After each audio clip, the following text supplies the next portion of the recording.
Hallo my liefie lyfies, hoe gaan dit met julle? Tannie mis julle dan vreeslik hoor. Sê gou vir my, wie van julle weet wat is hierdie? Wat is dit? Is dit 'n blaar? Ja, maar wat se blaar is dit? Dis 'n palmboom. En weet julle hoekom is die palmboom teen Tannie se voordeur? Weet julle dis môre 'n baie spesiale dag. Dink bietjie, wat dink julle wat se dag is môre?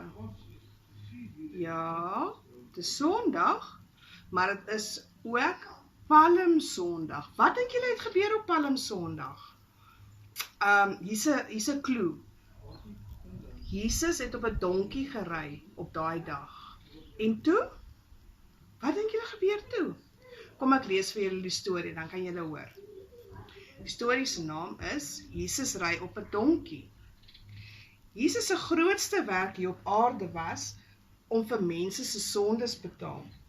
Hy het vir ons gesterf sodat ons, ek en jy en mamma en pappa en ouma en almal se sondes vergewe kan word. Hy het vir die mense 3 jaar lank stories vertel hoekom hy so lief is vir hulle. Hy het vir hulle vertel dat hy moes sterf om hulle te red. Jesus het geweet hy moes Jerusalem toe gaan. Daar sou hy gekruisig word. In Jesus se tyd was daar nog nie motors nie. Daar was nie bakkies of Ferraris of sulke goeders nie. Jesus het sy vriende gevra om vir hom 'n donkie te gaan soek. Hy wou op die donkie by Jerusalem inry. Hy het 'n jong donkie gekry waarop Jesus kon ry. Jesus het toe op daai donkie se rug binne in Jerusalem gery. Die mense het hom gesien en hulle het palmtakke en klere vir die donkie se voete neergegooi. Kyk daar. Sien julle die palms? Dis lyk net soos die ene.